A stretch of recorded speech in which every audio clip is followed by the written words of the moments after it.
Assalamualaikum students, how are you?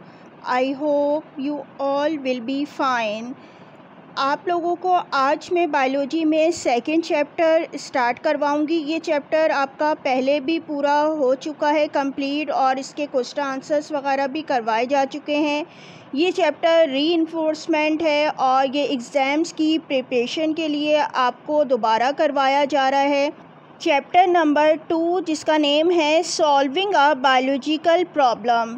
ये chapter number 2 के question answers वगैरह भी मैं आपको करवा चुकी हूँ और ये दोबारा आपको रिवाइज़ करवाया जा रहा है। सबसे पहले इस चैप्टर नंबर 2 में जो टॉपिक्स आपको एग्ज़ाम्स के लिए करने हैं उस टॉपिक्स के बारे में मैं बता रही हूँ। जैसे कि आप सबको पता है कि जो बोर्ड से आप लोगों का रिड्यूस सिलेबस आया है उसमें जो टॉपिक्स दिए गए हैं, सबसे पहले मैं वो बता रही हूँ आपको कि इस चैप्टर में आपने कौन कौन से टॉपिक्स को पढ़ना है। ये टॉपिक्स हैं बायोलॉजिकल मेथड, जिसमें आपने साइंटिफिक प्रॉब्लम्स के बारे में पढ़ना है और साइंटिफिक प्रॉब्लम्स के साथ आपने observation, hypothesis, deduction and experiment के बारे में पढ़ना है और इसके साथ ही रिज़ल्ट के बारे में भी पढ़ना है। और नेक्स्ट टॉपिक जो है इसी से रिलेटेड है, इसमें आपने थ्योरी, लॉज एंड प्रिंसिपल के बारे में पढ़ना है। यानी कि जो जो टॉपिक आपने रिड्यूस सिलेबस से रिलेटेड आपने याद करने हैं वो टॉपिक्स मैंने बता दिए हैं। अब जो है 1 बाय 1 करके इन टॉपिक्स को मैं एक्सप्लेन कर रही हूँ। फर्स्ट टॉपिक है बायोलॉजिकल मेथड, जिसे कि साइंटिफिक प्रॉब्लम्स भी कहा गया है। As you know that biology is the branch of science concern with the study of living things और ऑर्गेनिजम्स। जैसा कि आप सब जानते हैं कि बायोलॉजी ब्रांच है साइंस की जिसमें हम स्टडी करते हैं लिविंग थिंग्स की, या जिसे हम ऑर्गेनिजम्स भी कहते हैं। इनकी स्टडी की जाती है बायोलॉजी में और इस सिस्टम में जो है हम जो मुख्तलिफ़ ऑर्गेनिज़म्स के मुतालिक जो है मुख्तलिफ़ किस्म के ऑब्ज़र्वेशंस कलेक्ट करते हैं और एक्सपेरिमेंट के ज़रिए जो है उनका डेटा कलेक्शन किया जाता है और इस सिलसिले में जो मुख्तलिफ़ किस्म के क्वेश्चंस जो हमारे जहन में आते हैं उनको जो है वो सॉल्व किया जाता है और इसी को जो है बायोलॉजिकल मेथड कहा जाता है। यानी कि अगर बायोलॉजिकल मेथड की डेफिनेशन देखें तो क्या होगी, the scientific method in which biological problems are solved is called biological method. यानी कि ऐसा साइंटिफिक मेथड जिसमें कि हम बायोलॉजिकल प्रॉब्लम यानी कि जो ऑर्गेनिज्म से रिलेटेड जो प्रॉब्लम्स होती हैं उनको जिसमें सॉल्व किया जाता है, इसको हम बायोलॉजिकल मेथड कहते हैं। मीन्स जो बायोलॉजिकल प्रॉब्लम्स होती हैं, biological problems is a set of questions related to living organism और नेचुरल वर्ल्ड्स। यानी कि जो बायोलॉजिकल प्रॉब्लम्स हैं ये ऐसा सेट है जो कि क्वेश्चंस का एक ऐसा सेट है जो कि लिविंग ऑर्गेनिज्म या नेचुरल वर्ल्ड से जो है रिलेटेड होता है। इसमें हम एग्ज़ाम्पल के तौर पर मलेरिया की डिज़ीज़ को ले सकते हैं। जैसे कि आप लोग जानते हैं कि मलेरिया की जो डिज़ीज़ होती है वो फीमेल मॉस्किटो एनोफिल्स के काटने की वजह से होती है, लेकिन प्रीवियसली जो है ये समझा जाता था कि जो मलेरिया की डिज़ीज़ है ये बैड एयर में रेस्पायरेशन की वजह से होती है। यानी कि ऐसी जगह आप सांस ले रहे हैं जहाँ पे बैड एयर मौजूद है तो जो है सांस के ज़रिए आपके अंदर ये जर्म चले गए जिससे ये डिज़ीज़ हो रही है।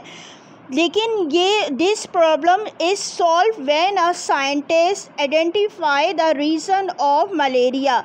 और ये जो प्रॉब्लम है ये सॉल्व जब हुई जबकि साइंटिस्ट ने ये आइडेंटिफाई कर लिया कि मलेरिया का रीज़न है क्या। अब इसके बाद देखते हैं कि जो बायोलॉजिकल मेथड है इसका नेक्स्ट स्टेप क्या है। ये नेक्स्ट स्टेप जो है वो कहलाता है ऑब्जर्वेशन। ऑब्जर्वेशन में क्या होता है, the first step is to identify the reason of the problem following by the formulation of a question about what has been observe. The solution of biological problem start with observation, यानी कि कोई भी जो biological problem है इसका solution जब ढूंढा जाता है तो स्टार्ट कहाँ से हो रहा होता है, ये ऑब्जर्वेशन से स्टार्ट होता है। ये ऑब्जर्वेशन जो है किसी भी बारे में हो सकती है, जैसे कि ये प्लांट की मूवमेंट से लेकर जो है एनिमल्स के बिहेवियर तक कहीं से भी ये ऑब्जर्वेशन हो सकती है। और ये जो ऑब्जर्वेशन होती है ये कोई एक स्पेसिफिक क्वेश्चन होता है जो कि किसी भी रिसर्च के लिए ज़रूरी होता है, और ये जो फाइंड आउट किया जाता है किसी भी प्रॉब्लम के लिए, इसमें जो ऑब्जर्वेशन की जाती है ये क्वालिटेटिव भी हो सकती है और क्वांटिटेटिव बेस पर भी हो सकती है। ये क्वालिटेटिव ऑब्जर्वेशन किसको कहते हैं, क्वालिटेटिव ऑब्जर्वेशन कहा जाता है deal with the major 5 sensory organ and their functioning. ठीक है, यानी कि ये आपके सेंस ऑर्गन जो होते हैं 5 डिफरेंट किस्म के सेंस ऑर्गन, जैसे कि साइट है, हियरिंग है, टेस्ट है, टच है, स्मेल है, इससे रिलेटेड होती है। और इसी तरीके से क्वांटिटेटिव ऑब्जर्वेशन क्या होती है, जो कि बेस करती है किसी भी इंस्ट्रूमेंट पे, यानी कि कोई भी जो ऑब्जर्वेशन कलेक्ट की जा रही है डिफरेंट किस्म के जो टूल्स होते हैं, जैसे कि क्लॉक है, स्टॉप वॉच है, थर्मामीटर है, यानी कि मुख्तलिफ़ किस्म के टूल्स की बेस पर जो है डेटा कलेक्ट किया जाता है। इन 1980 में जो है एक फ्रेंच फिजिशियन था जिसका नेम था लेब्रॉन, और इन्होंने क्या स्टडी किया था, इन्होंने जो मलेरिया के पेशेंट थे उनके ब्लड का सैंपल लिया और ब्लड के सैंपल को लेने के बाद माइक्रोस्कोप में ऑब्ज़र्व किया। तो उन्होंने क्या देखा कि उस ब्लड में जो है वो बहुत ही ज़्यादा छोटे ऑर्गेनिज़म मौजूद हैं जिसको इन्होंने नाम दिया प्लाज्मोडियम का। यानी कि जो साइंटिस्ट था जो इसने क्या करा, ब्लड लिया ऐसे पेशेंट का जिनको ये डिज़ीज़ थी, और उसने जो है ऑब्ज़र्व किया कि उनके जो ब्लड है उसमें प्लाज्मोडियम मौजूद है, यानी कि जो मलेरिया के पेशेंट जो होते हैं उनमें प्लाज्मोडियम जो है वो मौजूद होता है। और ये इसने किस तरीके से मालूम किया, ये इसने जो है बायोलॉजिकल मेथड का जो स्टेप है, यानी कि ऑब्ज़र्वेशन के ज़रिए इसने ये मालूम किया कि मलेरिया के जो पेशेंट होते हैं उनके ब्लड में प्लाज्मोडियम मौजूद होता है। इसके बाद जो नेक्स्ट स्टेप है साइंटिफिक मेथड या बायोलॉजिकल प्रॉब्लम का, ये कहलाता है हाइपोथेसिस।